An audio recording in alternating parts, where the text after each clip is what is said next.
Salam sehat selalu Parewa. Semoga Parewa semua sedang tidak fakir kuota untuk menikmati audiobook dari kami. Sebelum kita lanjut, silakan subscribe channel ini dan nyalakan loncengnya untuk mendapatkan notifikasi ketika video terbaru telah diupload. Tidak menunggu berlama-lama lagi, langsung saja kita simak audiobook ini. Mahakarya dari penulis kebanggaan tanah air, Asmaraman S. Ho Ping Ho.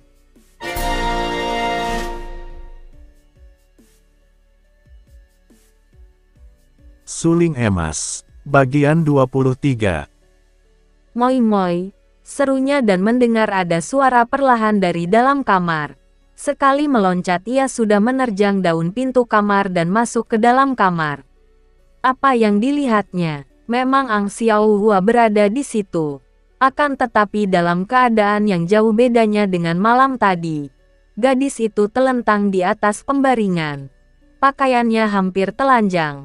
Rambutnya terlepas dari ikatan dan menutupi sebagian leher dan dada. Bajunya yang berwarna merah muda itu robek-robek dan penuh darah yang keluar dari dadanya di mana tampak menancap sebuah gunting. Kui segera menubruknya. Akan tetapi sekali pandang maklumlah ia bahwa nyawa gadis ini tak dapat ditolongnya lagi. Karena gunting itu tepat menancap di ulu hati. Ia diam-diam heran mengapa Ang Xiaohua tidak mati seketika dengan tusukan seperti itu. Moi siapa melakukan ini? Ia mengguncang-guncang pundak wanita itu. Ang Xiaohua membuka matanya yang sudah layu dan tiba-tiba gadis itu tersenyum lemah. Ui Koko, kau datang terlambat tapi lebih baik begini tak mungkin aku dapat melihat mukamu setelah apa yang terjadi lebih baik aku akhiri hidupku. Apa katamu? Kau membunuh diri, tapi mengapa? Moi, Koko pada saat kau pergi datang Wesio iblis itu. Ah, 2 orang pelayanku dibunuhnya dan aku. Wanita itu menangis dan napasnya terengah-engah. Setelah bertemu dengan engkau setelah aku bersumpah setia hanya padamu seorang. Kebiadaban Wesio itu membuat aku tak mungkin dapat melihatmu lagi di dunia ini Koko. Aku cinta padamu kau carikan saudaraku Jinin, Moi. Akan tetapi Ang Xiaohua atau Hu Lim In yang bernasib malang itu telah menghembuskan napas terakhir dalam pelukan Kui Seng. Pada saat itu, dari luar terdengar suara perempuan memanggil, Ang Xiaohua, kenapa kau 2 hari tidak kembali ke kota? Aku menanti-nantimu. Banyak tamu menanyakan kau, lalu terdengar jerit wanita. Kui Seng maklum bahwa tentu wanita yang datang itu Bibi Chang yang sudah melihat 2 orang pelayan yang tewas. Maka untuk tidak melibatkan diri dalam urusan pembunuhan ini, cepat ia merebahkan tubuh Ang Xiaohua di atas pembaringan. Menunduk dan mencium bibir yang mulai layu itu dan secepat kilat ia melompat keluar kamar melalui jendela. Membawa jubahnya yang kemarin dipinjam Ang Xiaohua. Dan meninggalkan sulingnya di dekat tubuh pelacur itu. Demikianlah, Xian Moi, pertemuanku dengan Ban Pilo Chia yang mengakibatkan sulingku hancur. Kui Seng mengakhiri ceritanya kepada Liu Luxian. Tentu saja dalam cerita itu ia tidak menjelaskan hubungannya dengan Ang Xiaohua secara jelas. Dalam pandangannya, dibandingkan dengan Ang Xiaohua, Liu Luxian menang segala-galanya. Kalau Ang Xiaohua diumpamakan setangkai bunga, maka pelacur itu adalah bunga botan yang tumbuh di lapangan rumput. Tiada pelindung dan mudah dilayukan sinar matahari dan dirontokkan angin besar. Akan tetapi Liu Luxian merupakan setangkai bunga mawar hutan yang semerbak harum. Indah terlindungi pohon besar. Di samping itu sukar dipetik karena tertutup duri-durinya yang runcing. Ui Koko, mengapa ketika kau bercerita tentang dicemarkannya pelacur itu oleh Ban Pilo Chia, matamu berkilat marah? Seorang perempuan lacur macam Ang Xiaohua itu, mana ada harganya untuk dibela? Memang ini termasuk sebuah di antara watak Luxian yang aneh. Kalau ada laki-laki menyatakan suka atau tertarik oleh wanita lain, Biarpun laki-laki itu bukan apa-apanya, ia akan merasa iri hati dan cemburu. Di lain pihak, Kui Seng adalah seorang pemuda yang sama sekali belum berpengalaman tentang wanita dan asmara. Maka ia tidak tahu dan tidak mengerti akan sikap ini. Ia malah merah mukanya karena jengah mendengar teguran Lucian. "Ah, mengapa kau bilang begitu, Xian Moi? Pelacur atau bukan? Dia hanya seorang lemah yang diperkosa oleh seorang jahat yang kuat. Sudah menjadi kewajibanku untuk membelanya. Dan sudah semestinya kalau aku marah melihat kejahatan Ban Pilocia. Aku mengharapkan perjumpaan sekali lagi dengan pendeta iblis itu." Makin tak senang hati Lucian karena dianggapnya bahwa kematian pelacur itu membuat Kui Seng sakit hati dan ini menandakan bahwa pemuda itu jatuh cinta kepada si pelacur. "Koko, apakah kau mencinta perempuan hina itu?" Tiba-tiba ia bertanya. Matanya memandang tajam. Kui Seng juga memandang dan melihat sinar mata bening tajam itu bertambah kagumlah hatinya. "Tidak, aku hanya kasihan kepadanya," jawab Kui Seng. Suaranya jelas menyatakan isi hatinya. Akan tetapi agaknya Liu Lucian belum puas. Gadis ini mengerutkan keningnya dan mendesak lagi. "Pernahkah kau jatuh cinta? Adakah seorang wanita yang kau cinta di dunia ini?"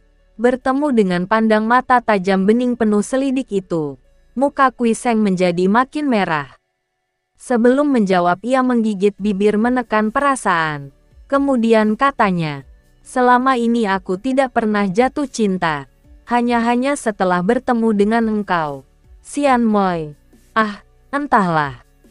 Agaknya kalau ini yang dinamakan cinta, berarti aku jatuh cinta kepadamu." Mendengar kata-kata ini, Lucian hanya tertawa. Tertawa senang sekali. Kemudian ia bangkit dari tempat duduknya dan berkata, "Ui Koko, mari kita melanjutkan perjalanan."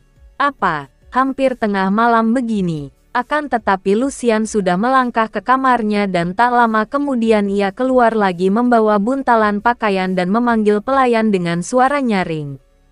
Ketika pelayan berlari-lari datang, ia cepat memerintahkan pelayan untuk menuntun 2 ekor kuda mereka dan menyiapkannya di depan rumah penginapan. "Mengapa tidak, Koko? Apa salahnya melakukan perjalanan malam? Setelah keributan tadi, aku tidak senang di sini. Ingin lekas-lekas pergi saja. Aku ingin berada di tempat bebas dan udara terbuka untuk mendinginkan kepala agar dapat aku enak memikirkan." Memikirkan sesuatu saja harus pergi tengah malam di tempat terbuka. Kui Seng mengomel karena sesungguhnya ingin ia mengasuh. "Memikirkan apa saja, sih?" Liu Lucian tersenyum manis. "Memikirkan pernyataan cintamu tadi itu." Kui Seng melongo dan pipinya menjadi merah. Akan tetapi cepat-cepat ia pun mengambil pakaian dan keduanya lalu keluar dari rumah penginapan. Melompat ke atas kuda dan meninggalkan pelayan-pelayan yang memandang dengan mata terbelalak. Terheran-heran menyaksikan 2 orang muda yang lihai dan royal itu, yang meninggalkan hadiah tidak sedikit di tangan mereka sebelum pergi. Begitu keluar dari kota, Lucian membalapkan kudanya. Kui Seng terpaksa mengikutinya dengan perasaan heran. Alangkah anehnya gadis ini, pikirnya. Dan hatinya berdebar kalau ia teringat betapa tadi ia telah mengucapkan pengakuan cintanya kepada Lucian.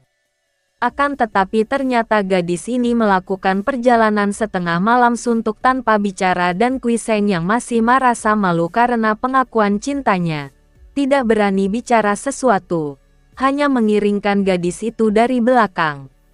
"Hei, paman tukang perahu, mari kau seberangkan aku dan kudaku ke sana.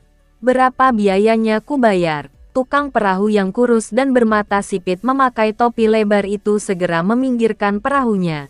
Perahu yang cukup besar. Ternyata ia seorang nelayan karena di atas dek perahu tampak alat-alat pancing dan jaring. Di bagian belakang perahu duduk seorang anak tanggung memegang dayung bambu panjang. "Baiklah, Nona, memang setiap hari kerjaku hanya menyeberangkan orang yang lari mengungsi. Akan tetapi dari seberang sana ke sini, Sungguh heran sekali pagi-pagi buta begini Nona malah hendak menyeberang ke sana. Kata si tukang perahu dengan suara penuh keheranan. Lucian menuntun kudanya dan mengajaknya melompat ke atas dek perahu. Sedangkan Kui Seng mengikutinya tanpa banyak bicara.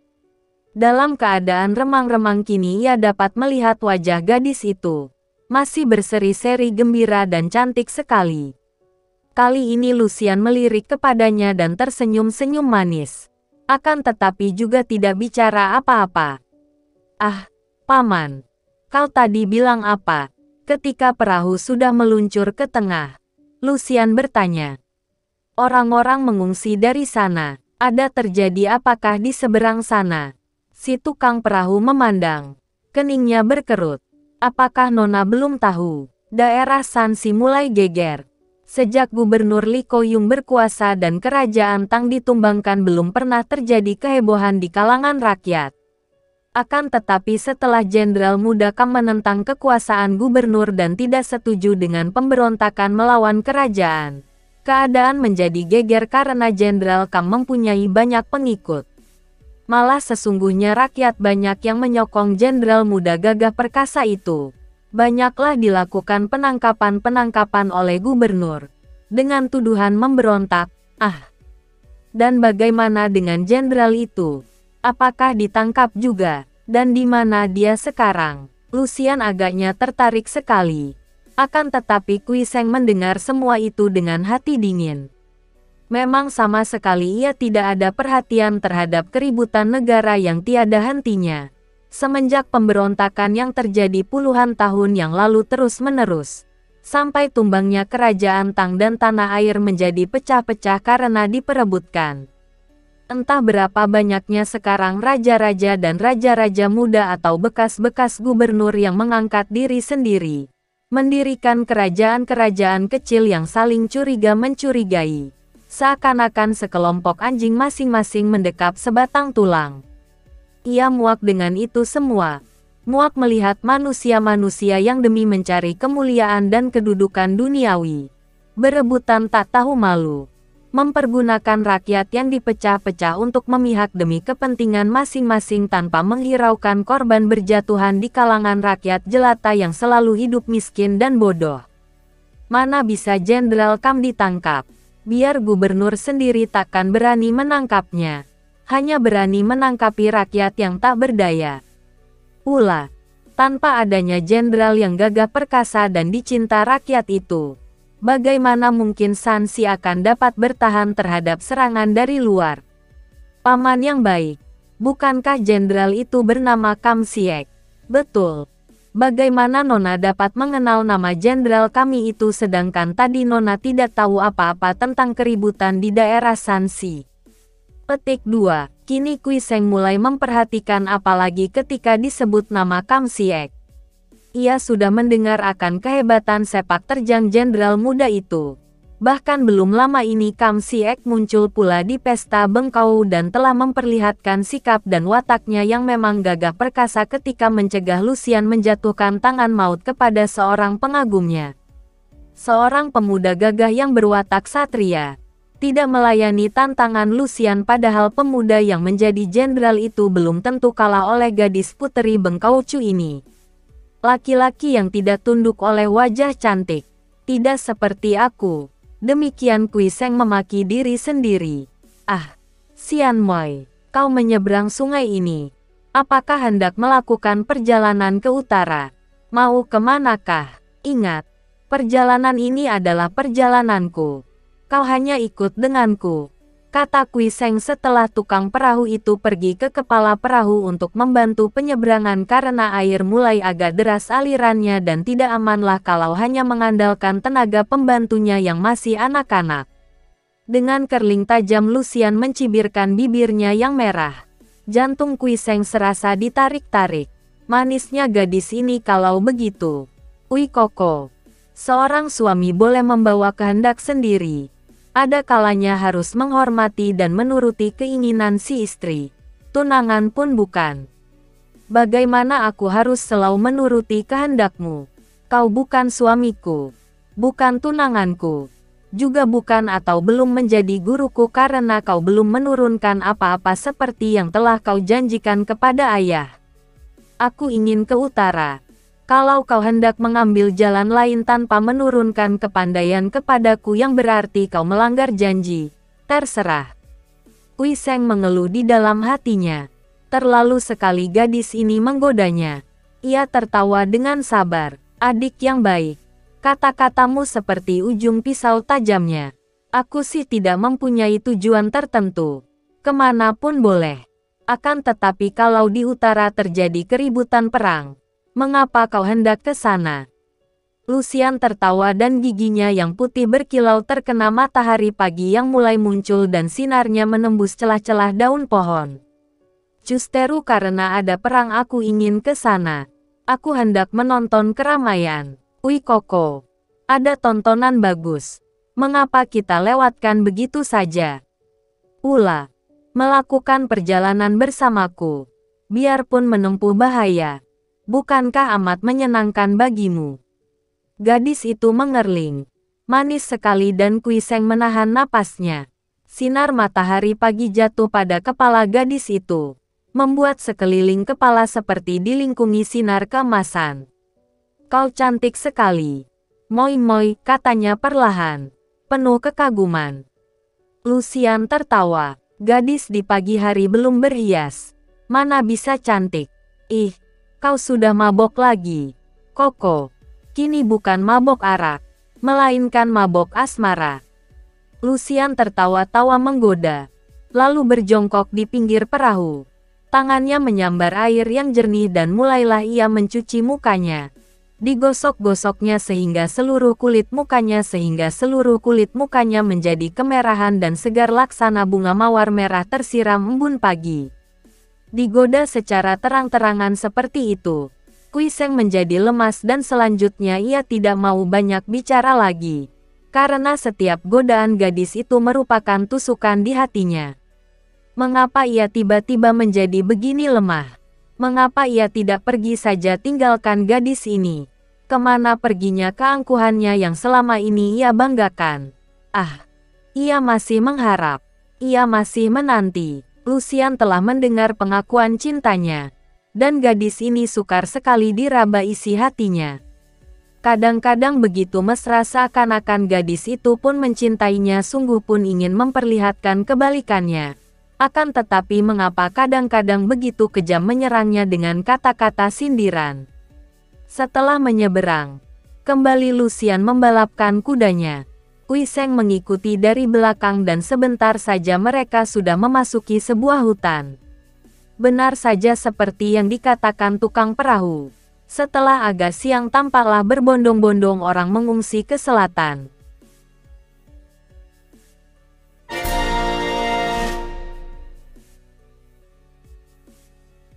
Bersambung ke bagian 24. Terima kasih buat parewa semua, yang telah menyisakan waktunya untuk menyimak audiobook ini. Jangan lupa di-subscribe ya, karena subscribe itu gratis. Wassalam. Dari aku, yang selalu setia, menunggumu datang kembali.